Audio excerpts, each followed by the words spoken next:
네, 안녕하세요. 제약산업전략연구원의 정윤택입니다. 작년에 제가 본 포럼 1회였죠. 그때 이제 저는 주제 발표했는데 올해는 또 이렇게 또 토론을 또 진행하게 되었습니다. 참 인연이 있는 것 같습니다. 오늘 하루 종일 여러 가지 의미 있는 주제를 다루었습니다. 오전에는 mRNA 기조 연설로 시작을 해서 백신, 디지털 헬스케어, 카티까지. 그런데 이제 오후에 이제 오전 연자들은 이제 바쁘셔 가시고 이제 오후에 또 역시 최근에 이제 핫한 분야인 것 같습니다. 디지털 치료제, 그다음에 진단 산업, 그다음에 CDMO, AI까지 굉장히 또 핫하고, 그리고 또 오늘 발표해 주신 분은 기업 그쪽 분야의 또 대표적인 기업이면서 전문가이시라고 저는 알고 있습니다. 그래서 이런 내용들이 우리 대부분의 이제 온라인으로 아마 본 포럼을 아마 보시고 계실 텐데요. 여러 가지 또 좋은 인사이트를 받지 않을까 이렇게 생각합니다. 최근에 어떻게 금융 위기는 아니지만 굉장히 또 금리가 인상이 되고, 그리고 달러와 강세 뭐 이런 측면들, 그리고 그게 연동돼서 이제 제약 바이오에도 투자에 대한 부분들이 굉장히 위축된 것 같습니다. 그리고 또 기업들은 또 새로운 시장을 개척하고 새로운 비즈니스 모델을 만들기 위한 여러 가지 다각적인 노력들을 하고 있는 것 같습니다. 그중에 이제 최근에 보니까 이슈가 롯데라든가 아니면 또 삼성바이오로직스라 삼바, 그다음에 LG화학이 또 최근에 미국 FDA 허가받은 신약을 보유한 기업을 또 8천억 규모로 또 인수를 하겠다 발표를 했습니다. 이렇게 어려운 금융에 대한 그런 여러 가지 금융 비용을 지불하고서라도 역시 기업들은 미래에 대한 가치 창출을 위해서는 다각적인 노력이 좀 전략적으로 필요하지 않는가라는 좀 의미 있는 그런 분위기 있는 것 같습니다. 특히 이제 얼마 전에 미국의 바이든 바이오 쪽에 행정명령이 있었죠. 그러다 보니까 특히나 우리나라의 이제 삼성바이오로직스라든가 에스코 바이오사이언스 같은 경우에는 또 미국 현지 쪽에 진출을 모색하는 그런 또 고민에 빠져 있고요. 그래서 지금 뭐 1년에 여러 가지 이제 자본 투자에 대한 위축이 있지만은 또 이게 하나의 또 큰 호재로서 역량 있는 기업들은 또 도전을 해볼 필요성이 있지 않을까 이런 생각이 듭니다. 그래서 오후에 이제 네 분의 연자를 모시고 디지털 치료제, 진단 산업, CDMO, AI 이렇게 좋은 주제를 통해 가지고 발표를 들어봤습니다. 그래서 이제 제가 이게 온라인으로 하다 보니까 이제 온라인으로 질문들을 쭉 보내왔어요. 그래서 그 중에 좀 의미 있고 같이 공감할 수 있는 질문들을 좀 추려봤습니다. 그래서 여기에 시청하시는 분들의 대신해서 제가 그 질문들을 우리 오늘 발표하신 연자들께 드리도록 하겠습니다. 자, 안녕하세요. 첫 번째 월츠의 이유진 이사님, 강의 잘 들었습니다. 아무래도 뭐 디지털 치료제 뭐 이런 부분이 이제 생소하지만은 기존 약제를 또 대체해서 또 어떠한 가능성 뭐 이런 측면에서 여러 가지 의미 있는 분야라고 생각합니다. 그래서 이제 결국에는 이 디지털 치료제에서 좀 고민스러운 부분들이 과연 그러면 기존 약제와 비교해서, 기존 약제 치료제와 비교해서 디지털 치료제가 갖는 장단점, 뭐 임상 기간이라든가 이런 측면은 굉장히 빠르게 진행한 걸로 알고 있는데요. 뭐 그런 측면에서 어떤 가장 큰 장단점이 있을까요? 기존 약제들과 비교해서? 네, 질문 감사드립니다. 기존 치료제와 비교했을 때 장단점은 이제 기업 측면에서의 장단점이 있을 거고, 또 환자 측면, 환자나 의사 측면에서 장단점이 있을 것 같은데, 기업 측면에서는 아까 저희가 POC를 기존 이제 개발된 연구 기관하고의 협력을 통해서 POC 기간을 단축하고 바로 이제 확증을 들어갈 수 있다는 예시를 보여드린 것처럼, 그런 게 이제 가능한 게 이제 디지털 치료제 영역인 것 같거든요. 그래서 기존 제약 산업에서도 점점 디지털 치료제에 관심을 갖게 된 이유 중에 하나가 제약 산업에서의 신약 개발과 실제 임상 임상을 통해서 허가까지 그 약을 시장에 내놓기까지 10년에서 15년 걸리는 거에 비해서 디젤 치료제는 그거보다 좀 더 짧은 3에서 5년 정도 이제 평균적으로 얘기를 하거든요. 그러다 보면 이제 비용도 그만큼 또 낮아지고 그러다 보니까 기업 측면에서는 시간적인 그리고 물리적인 그리고 예산적인 측면에서 이제 이점이 있을 것 같고요. 환자 입장에서의 장점은 이제 접근 편의성이죠. 이제 접근 편의성이 가장 큰 차이점일 것 같고 지금 그 예시로 드렸던 인지행동 치료도 대면 치료로 일주일에 한 번 이상, 일주일에 2번 가서 30-40분 이상을 할애를 해야 되는데 그거가 현실적으로 매우 어렵잖아요. 그러니까 그런 거를 집에서 원격으로 할 수 있다는 그런 이제 장점이 있을 거고, 그다음 의사 입장에서는 역시 이제 나의 그 노동력을 들이지 않아도 환자에게 비슷한 효과를 낼 수 있다면은 그런 면에서는 또 의사한테는 장점이 될 것 같습니다. 이제 근데 이제 단점은 단점이라고 하는 거는 제약산업 입장에서는 이 좋은 툴인 것 같은데 아직까지 이걸 어떻게 활용해야 될지, 그리고 이거를 내부적으로 개발을 할까 아니면 이미 개발하고 있는 회사와 협력을 할까, 회사를 살까, 이런 고민을 지금 하고 있는 것 같고요. 저희도 이제 제약산업하고도 긴밀하게 일을 하고 있고 여러 제약회사하고 많은 대화를 하고 있고, 저희 뭐 투자자 중에 하나가 저희는 이제 한독 제약사 회사이기도 한데 아직까지는 이거를 서로 어떻게 협력할까에 대한 고민을 좀 하고 있는 것 같아서 이 단점은 아직 조금 더 이제 봐야 될 것 같습니다. 네. 네, 그러면 기존 약제 대체 내지 또 병용이라는 이슈가 분명히 있을 것 같습니다. 그래서 이 병용 측면에서 이게 이제 보니까 이제 오늘도 발표를 했지만은 이제 뭐 우울증이라든가 뭐 불면증 등 이렇게 CNS 기반으로 많이 접근을 하고 있는데요.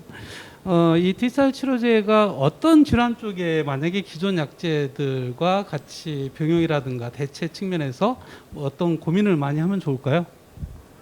디지털 치료제가 처음 시작된 그 배경을 말씀드렸듯이 이게 이제 행동 치료적 행동 중재에서 처음 이거를 온라인으로 전달하면 좋겠다라고 생각해서 이제 시작된 게 디지털 치료제다 보니까 행동 치료 영역에서 지금 그게 먼저 좀 개발이 되고 있고, 그러다 보니까 이제 완벽하게 기존 치료를 뭐 약물 치료를 하고 있는 그 약물을 대체를 해서 들어가기보다는 약으로 인해서 충분하지 못한 그 나머지 언맷 니드를 그거를 채워주는 형태로 디지털 치료제가 개발을 되고 있는 게 지금 초기 단계이고요. 그러다 보니까 이제 대체제보다는 이제 보완제 이렇게 이제 가고 있고, 근데 이제 기술이 점점 개발되고 그 기술을 점점 디지털 치료제로 끌어들이면서 완전히 대체되는 형태도 충분히 가능할 거라고 보고 있습니다. 네. 그러면 이제 기업들 입장에서는 또 상용화라는 이슈에 또 발목을 또 잡을 수 있는 게 바로 이제 보험급여이지 않습니까? 그래서 신의료기술이라는 뭐 네카에서의 그 장벽도 좀 넘어야 될 거고, 이런 측면에서 지금 디지털 치료제가 이제 보험급여를 통해 가지고 이제 또 시장에 나왔을 때 또 커다란 또 장벽이 있을 수 있을 것 같아요. 그래서 우리 회사에서 뭐 그런 측면에서 좀 대응이라든가 준비 사항은 어떻습니까? 네, 지금 최근에 바로 지난주에 이제 그 통합심사 제도라고 해서 이제 허가와 그 다음에 시장 진출을 한 번에 검토를 하겠다라는 그런 제도를 이제 발표를 했고, 저희 디지털 치료제 회사, 많은 디지털 치료제 회사들이 이 과정에 대해서, 이 심사 과정에 대해서 굉장히 관심 있게 지켜보고 있고 아마 대부분 활용하지 않을까 싶은 생각을 하고 있고요. 지금 이제 말씀하셨다시피 이제 허가는 어떻게 보면 시장 진출을 위한 그냥 첫 번째 단계일 뿐이고, 그 이후에 궁극적으로는 급여 체계에 저희가 이제 통합되기를 저희는 바라고 있고요. 그래서 이제 그 과정을 열심히 지금 심평원과 보건의료연구원하고 열심히 이제 얘기를 하고 있고, 지금 시점에서는 일단은 혁신 기술 형태로 이제 거기서 일단은 평가를 받고, 그러고 나서 3 내지 5년 동안 혁신 수가로 사용이 되고, 그 이후에 이제 풀리 이제 신기술로 이제 인정을 받는 그런 이제 트랙이 디지털 치료제의 트랙이 될 것 같습니다. 그리고 또 이제 한 가지 더, 그 최근에 바로 이제 어제 이제 발표됐는데 원가 기반으로 이 혁신 기술 단계에서 수가를 책정을 하겠다라고 한 거고, 거기에 이제 저희가 긴밀하게 지금 기관하고 얘기를 하고 있습니다. 네, 감사합니다. 다음 이제 PCL의 김 대표님, 네, 발표 잘 들었습니다. 우리나라가 이제 시장 규모로 따졌을 때 과거에 이제 코로나19 되기 전에 진단 시장 자체가 1조 원밖에 안 됐었는데 그것도 글로벌 기업들이 거의 마켓 시어를 주도하고 했는데 놀라울 만한 일이 벌어졌죠, 그죠? 그 진단 쪽에 SD 바이오 센서 같은 그런 이제 중국도 말씀하셨듯이 나왔지만 국내도 PCL도 마찬가지지만은 그렇게 큰 회사들이 만들어졌어요. 어떻게 보면. 그래서 코로나19가 이제 그 진단 산업에 대한 생각, 변화 이렇게 굉장히 좀 많이 인식을 좀 제고하는 측면들 그리고 또 백신과 함께 굉장히 중요한 산업이다 이렇게 인식하게 되었는데요. 이제 문제는 이제 엔데믹 상황에서 이제 향후에 김 대표님도 고민을 굉장히 많이 하시고 계신데 뭐 최근에 SD 바이오 센서 같은 경우에는 그 미국에서 한 4개 정도의 기업들을 인수를 하고 굉장히 적극적인 그 M&A라든가 이런 측면들을 접근을 하고 있더라고요. 그래서 PCL 같은 경우에도 이제 소위 원 헬스라는 여러 가지 측면에서의 디지털 플랫폼과 함께 연계해서의 대응 체계를 마련을 하시고 계신 것 같더라고요. 그래서 그러한 기술적인 측면뿐만 아니라 혹시 SD 바이오 센스처럼 이렇게 해외 진출이라든가 이런 측면들 축적된 자본을 활용을 해서 어떤 경영적인 측면에서 이렇게 확대하는 그런 전략들은 좀 어떻게 보시는지요? 저는 이번에 코로나를 통해서 사실 체외 진단이 아까 사실 바이넥스에서 얘기했듯이 다품종 소량 제품의 대표적인 사실 산업입니다. 그런데 코로나 때문에 한 품종이 굉장히 대량으로 팔림으로써 굉장히 많은 사실 이윤을 본 것 같지만 저희가 사실 77개국에서 여러 가지 입찰이나 이런 거를 대하면서 느꼈던 거는 사실상 많은 이윤을 냈지 않고 많은 매출을 냈습니다. 중국의 여러 가지 전략들 때문에 특히 아프리카 뭐 이런 데서는 저희가 뭐 거의 완패를 하다시피 저는 모로코나 이런 데는 조금 약간 뭐 여러 가지 친분이나 직접 생산 등을 통해서 했지만 사실상 이게 코로나를 통해서 2년 동안 비대해졌다고 하지만 실상을 보면 뭐 요즘은 그렇지 않은 경우가 많습니다. 저는 그러니까 사실 2020년에는 굉장히 많은 이익을 났지만 아주 한두 달이었고요. 중국이 가세를 함으로써 2020년, 21년에서는 거의 우리나라가 완패를 했다고 하는데 이제 우리나라가 OECD 국가가 됨으로써 국내에서들 많이 사실 이윤을 난 편입니다. 저도 뭐 옛날 사람이라서 그런지 국내에서 사실 예전에는 이윤을 낸다든지 하는 걸 생각도 못 했었는데 국내에서 가장 많은 이윤과 매출을 낸 게 사실입니다.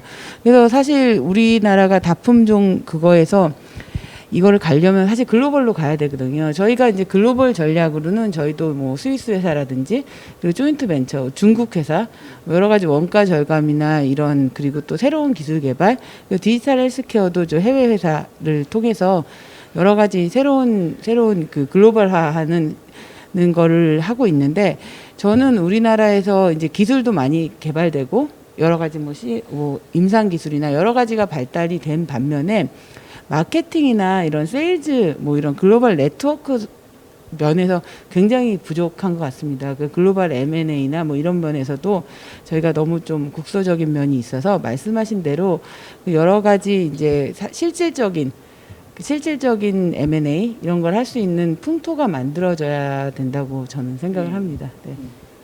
그래요. 뭐 이런 측면에서 이렇게 초기에 좋은 여러 가지 이제 환경을 이제 글로벌하게 확장할 때 또 정부 역할도 굉장히 중요할 것 같아요. 뭐 이런 지원 프로그램 마련하는 거 굉장히 중요할 것 같고 이 백신과 함께 이 진단 쪽이 사실은 많은 변화가 있었다라고 저는 개인적으로 생각하는데요.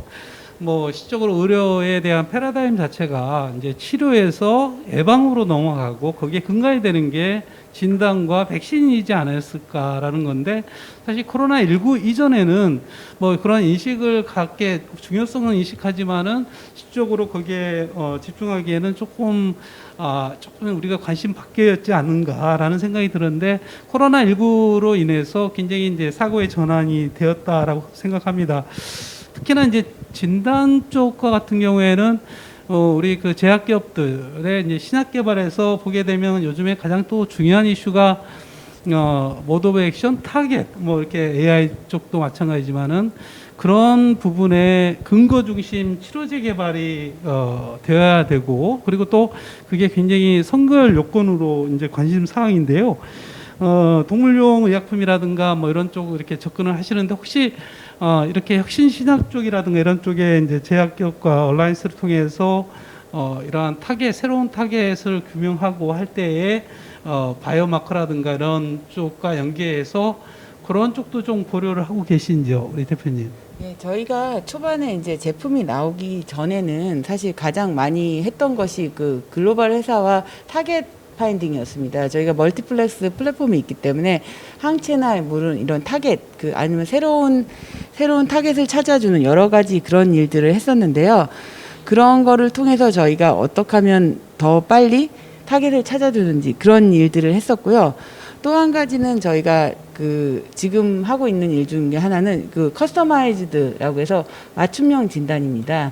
맞춤형 진단에서는 가장 중요한 게 아까 말씀하셨듯이 제약사들이 임상을 할 때 어떤 특정 임상 타겟만을 할 수 있도록 임상에 성공하도록 도와주는 것, 그리고 나서 또 맞춤형 진단 후에 그 제품을 쓰게 하는 것, 이런 것들이 결국은 아까 말한 또 숫가랑도 연결될 수가 있습니다. 그래서 특정한 사람들만 그 약을 쓰게 함으로써 사실 의료 재정이나 그리고 수가에도 근거 중심주의로 할 수가 있고요. 그런 면에서 진단은 선행돼야 되기 때문에 저희가 이제 주로 요번 이 코로나를 통해서 많은 제약회사들하고 진단이 없는 제약회사들하고 얼라이언스를 많이 맺었습니다. 그래서 그런 일들을 앞으로도 해나가겠고, 오늘 또 여기 또 디지털 치료제라든지 이런 쪽에서도 진단이 필요하니까 같이 얼라이언스 할 수 있는 많은 포인트를 찾았다고 생각됩니다.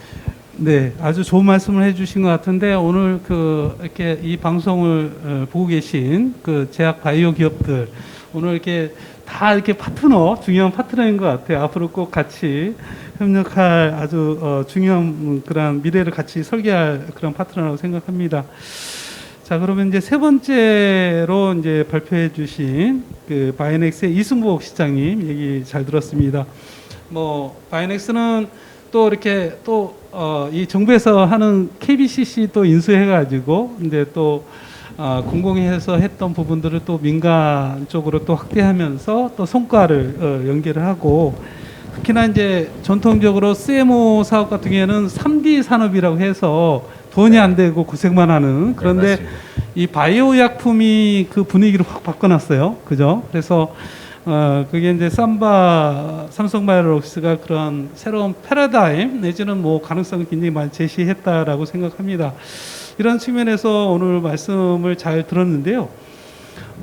아까 이제 제가 모두에 조금 언급을 했듯이 이게 또 생산 이슈와 관련돼서는 이제 주요한 파트너라고 볼 수 있는 게 이제 미국의 본사들이 많은 그런 특징도 있고 해서 바이든 바이오 행정명령이 사실은 우리 기업들이 좀 고민을 좀 많이 해야 되지 않을까라는 생각이 들어요. 그래서 그런 맥락에서 이 바이든 바이오 행정명령에 대한 평가와 그리고 또 이 바이넥스 측면에서 아무래도 이제 다품종 소량 중심으로 하다 보니까 덜 이렇게 관심을 가질 수는 있겠지만은 또 한편으로는 중국을 또 의식 안 할 수가 없거든요. 그쪽에도 분명히 수요자가 있고 그래서 그런 맥락에서 바이든 바이오 행정명령에 대한 평가 그리고 또 중국과의 관계 이런 걸 좀 종합해서 바이넥스에서 혹시 그런 앞으로의 그런 시나리오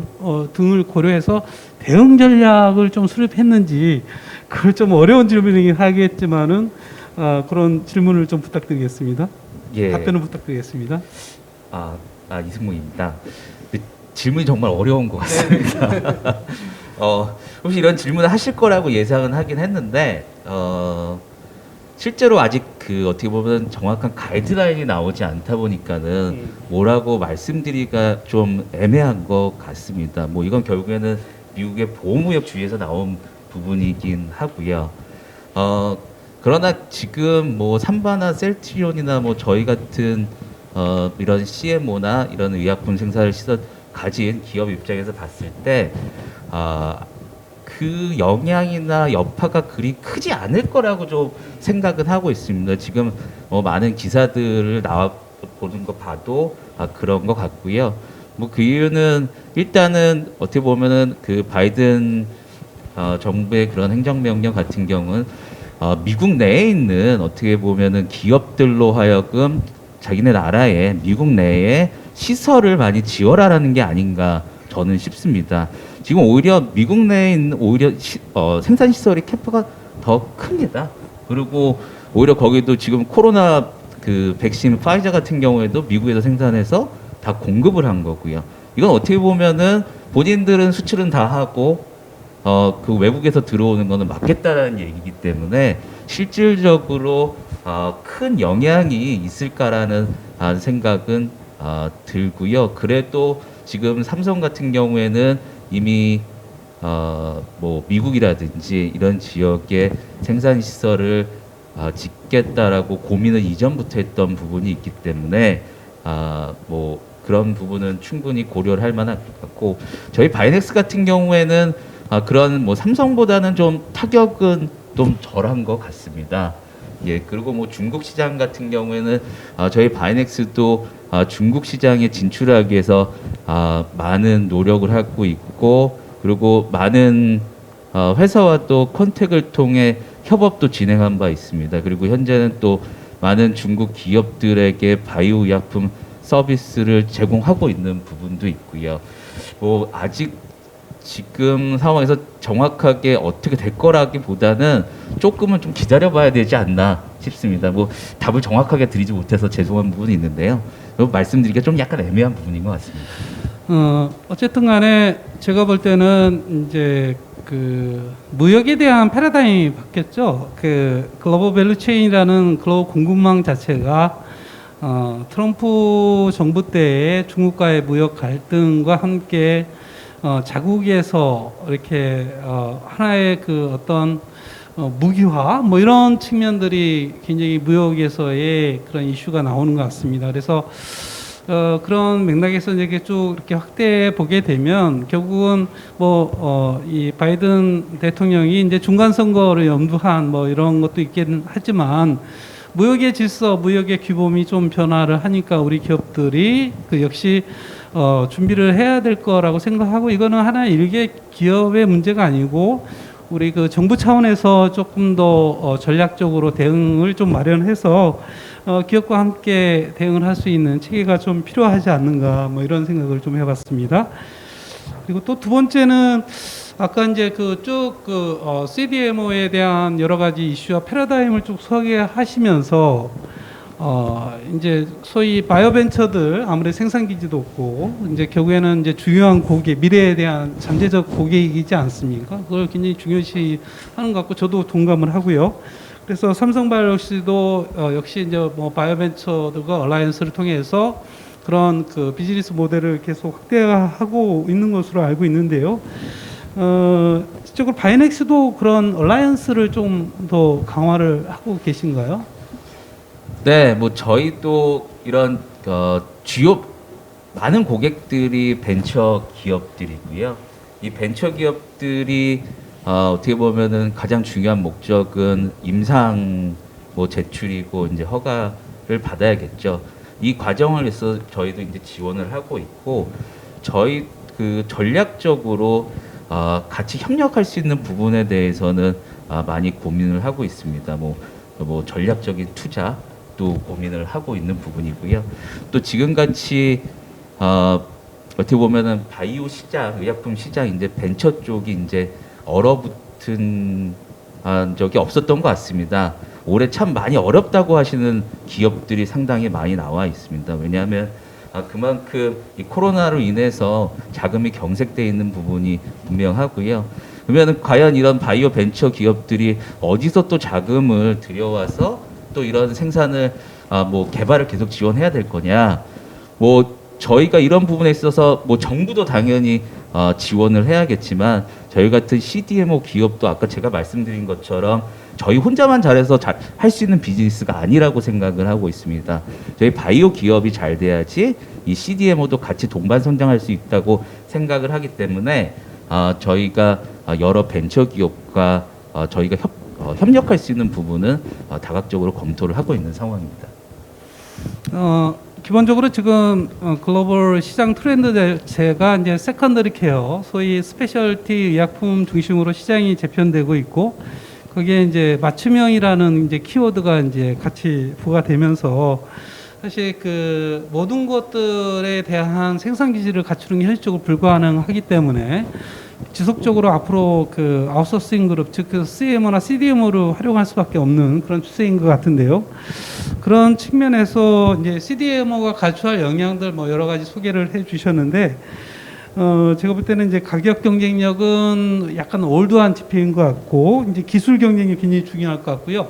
그리고 오늘 조금 발표 중에 빠진 내용이 뭐냐면 보안 문제, 보안, 즉 그 이제 CDMO에서 이제 그 의뢰한 쪽에서 아주 중요한, 그래서 이제 실적으로 보면 국내의 기업들이 국내 기업 쪽으로 그런 CMO, CDMO를 잘 안 하려고 하는 이유가 기술에 대한 정보 유출 뭐 이런 이슈가 상당히 이슈화가 돼서 해외에 또 간다는 얘기도 듣고 뭐 이랬는데요.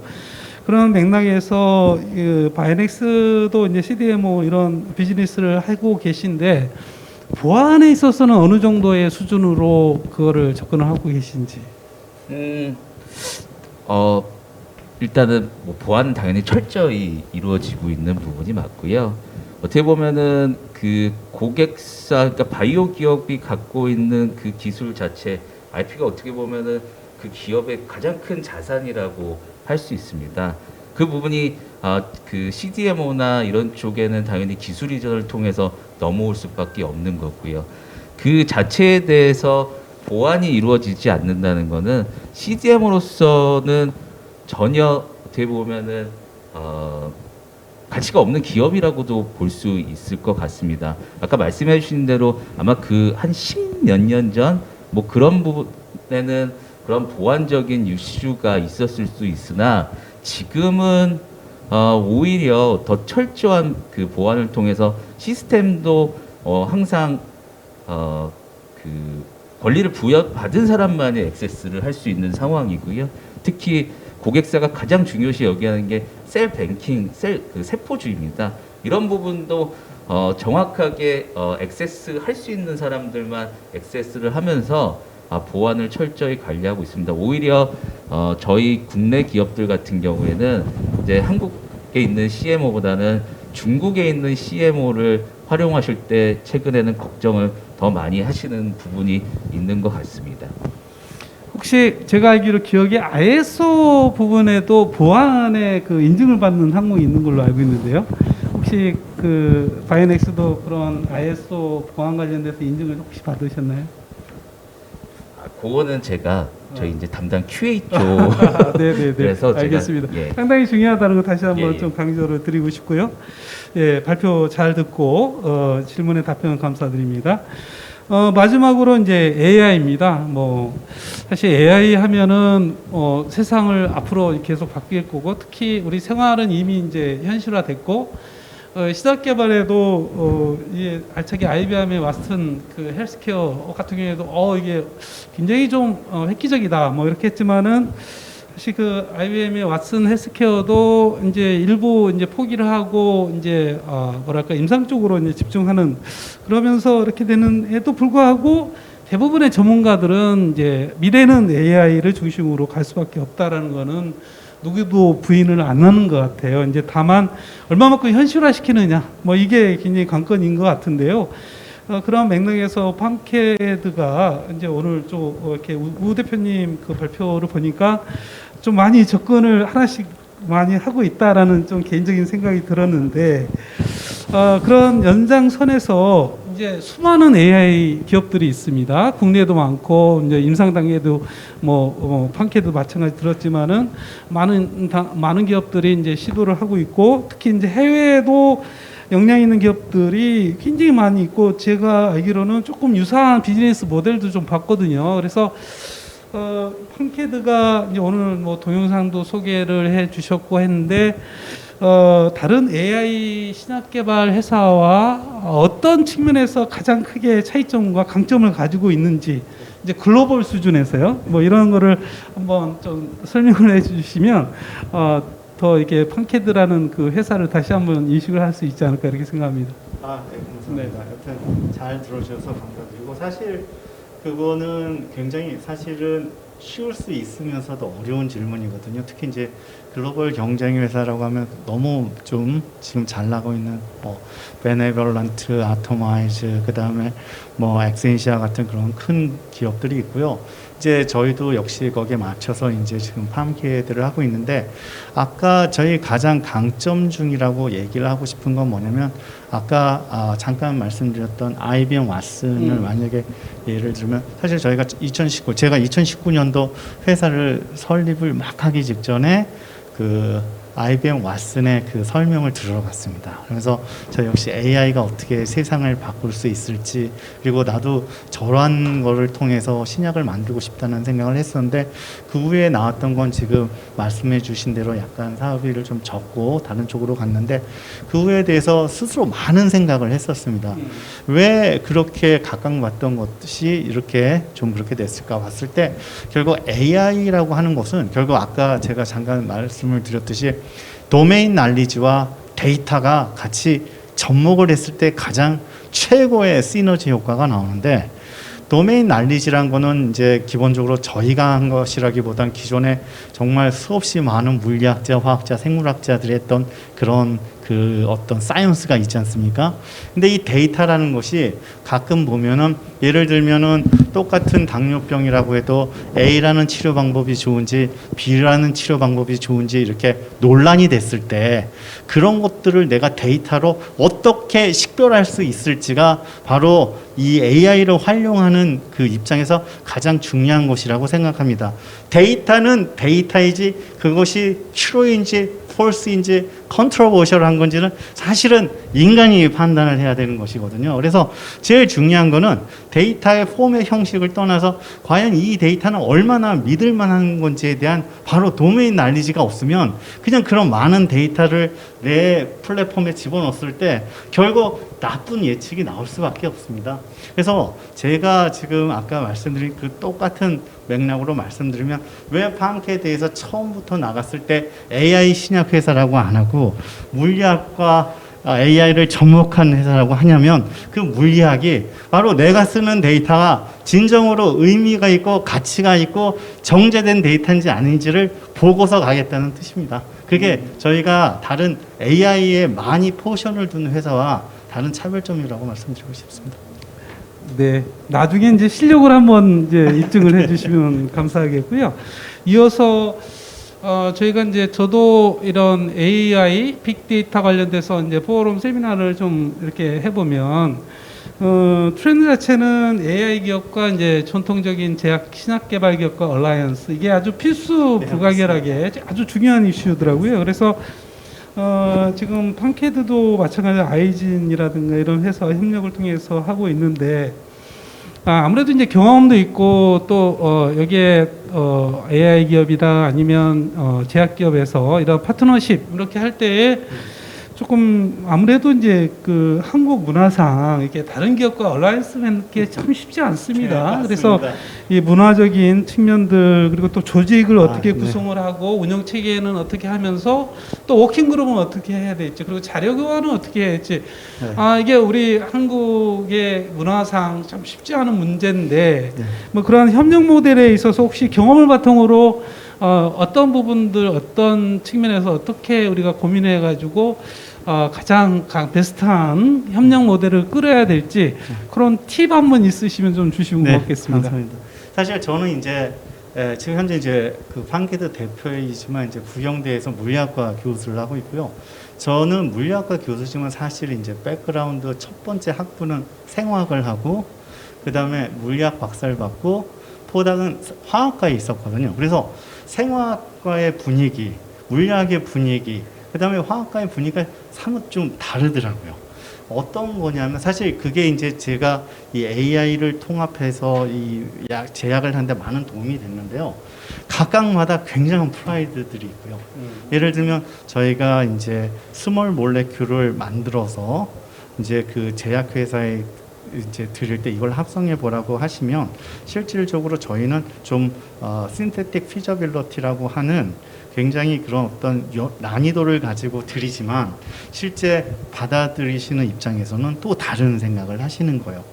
예를 들면은 메디시널 케미스트리를 오래 하셨던 분들은 그 정통적으로 굉장히 좋은 방법들이 있고요.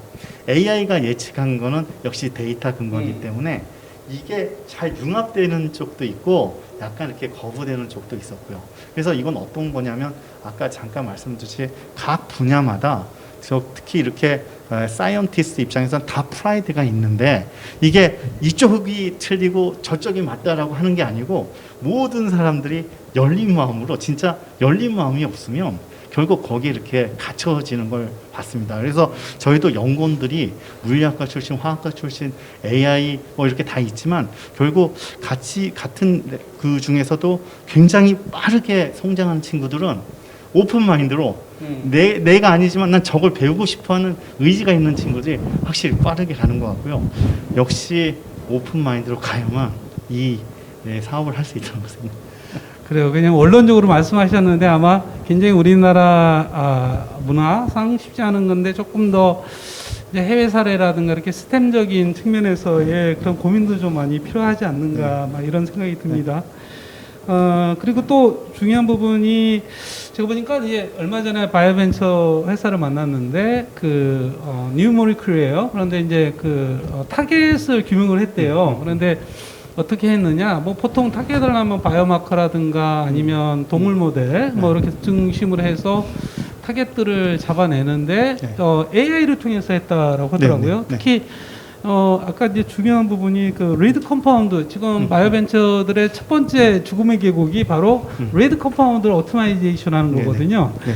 그런 맥락에서 그런 그 아웃풋을 냈던데 이게 굉장히 이 벤처들이 진짜 그 리드 컴파운드를 가지고 이제 어마어마한 돈을 또 투자를 해야 되고 네, 기업에 맞습니다. 사활을 걸어야 되지 않겠습니까? 네, 맞습니다. 가장 똘똘한 후보를 잘 잡아야 될 텐데 네.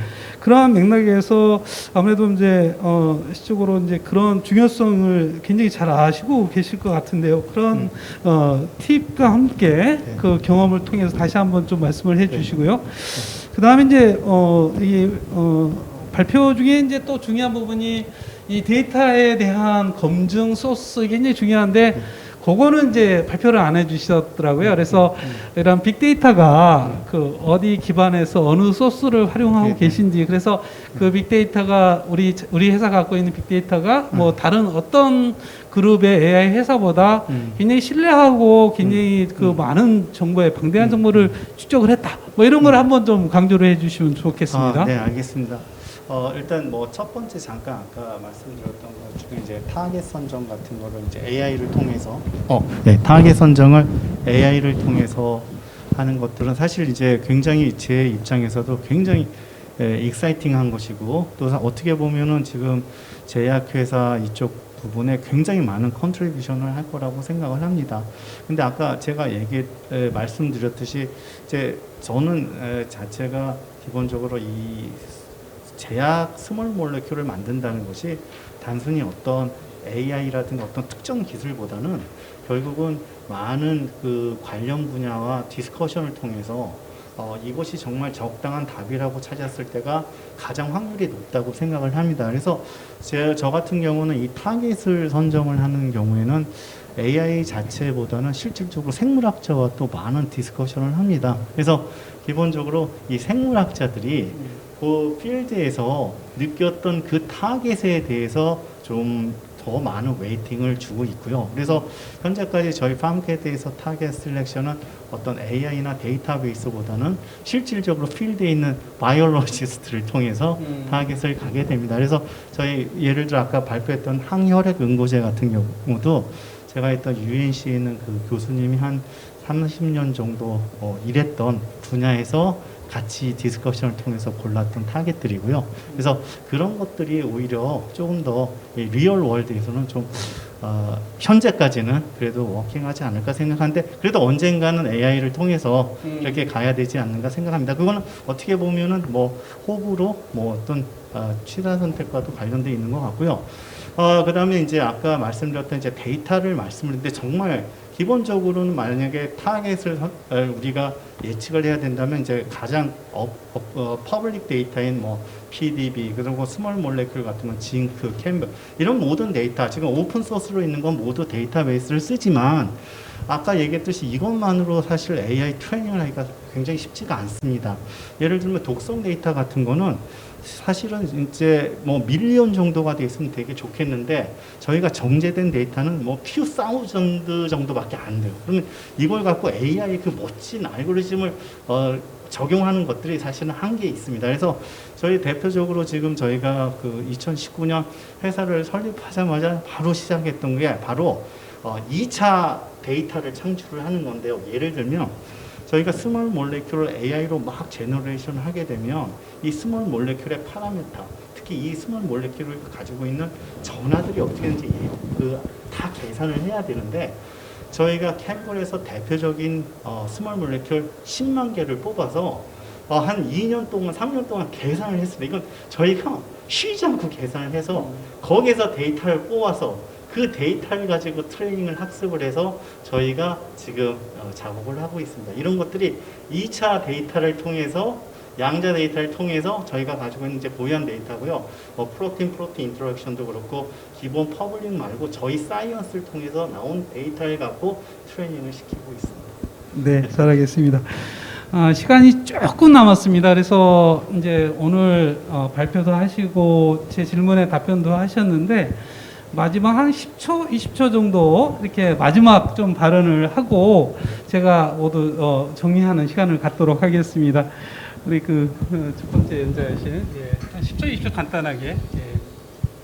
네, 저는 오늘 이 자리에서 저희 회사의 개발 현황도 소개해드리고 더불어서 이제 앞으로 나올 디지털 치료제에 대한 좀 기대감을 좀 고치시기 위해서 좀 나왔는데 제가 목적에 좀 부합하는 그런 발표였길 바라고 오늘 이 자리에서 여러 정말 훌륭한 분들 이야기 들으면서 저도 굉장히 많은 자극이 됐고 앞으로 디지털 치료제에서도 이런 정말 좀 협력 분야가 분명히 있을 거라고 생각하고 따로 또 연락을 드리도록 하겠습니다. 네, 감사합니다. 우리 대표님.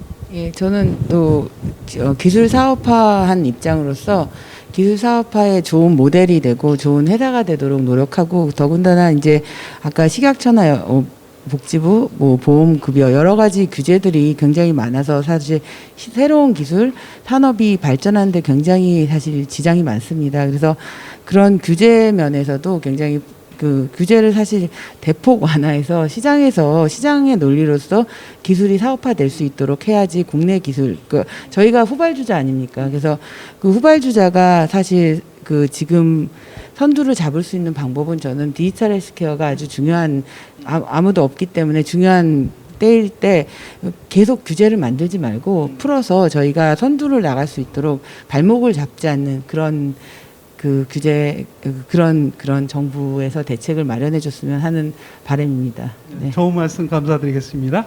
바이넥스 이승복 시장님. 네. 오늘 이런 자리에 초대해 주셔서 너무 감사하다는 말씀 드리고요. 국내 CDMO가 많지는 않습니다. 그리고 특히 이제 중소형 CDMO로서는 저희 바이넥스가 좀 유일하다가 볼 수 있고요.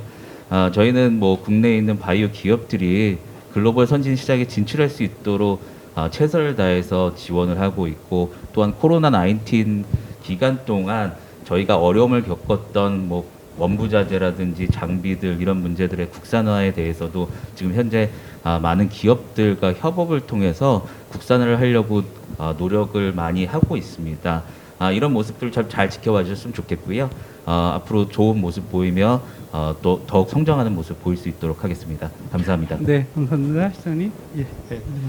제가 생각했을 때 현재 AI 신약 개발은 이제 완전히 100% AI만으로는 되고 있지 않지만 제가 생각했을 때 고전 역학에서 양자 역학으로 넘어가는 그 트랜지션처럼, 그리고 아까 제가 그 발표를 했을 때 그 신약 AI 신약 개발의 개수가 증가하는 것처럼 정확하게 전통에서 AI로 가는 그런 트랜지션 상태라고 생각합니다. 그래서 저희 팜캐드 열심히 그 트랜지션에 열심히 몸을 맡기고 최선을 다해서 AI 신약 개발이 오는 그날까지 열심히 해보도록 하겠습니다. 네, 감사합니다. 이거 뭐 네 분의 연자를 모시고 이 네 분의 그러한 기업들은 제약기업들, 바이오기업들이 아주 굉장히 앞으로 미래를 같이 갈 중요한 파트너다라고 생각합니다. 그래서 오늘 얘기를 바탕으로 발표 내용을 바탕으로 기업들 간의 좋은 협력 모델, 그리고 또 올해 나왔던 내용들 중에 이제 정부의 건의 사항도 있었어요. 그래서 본 포럼을 통해서 앞으로 좀 더 미래지향적인 그러한 제도 개선과 함께 또 민간에서의 협력들 이런 것이 지속적으로 확장되는 그런 계기가 되었으면 좋겠다는 말씀을 드리면서 이 토론을 모두 마치도록 하겠습니다. 네, 감사합니다.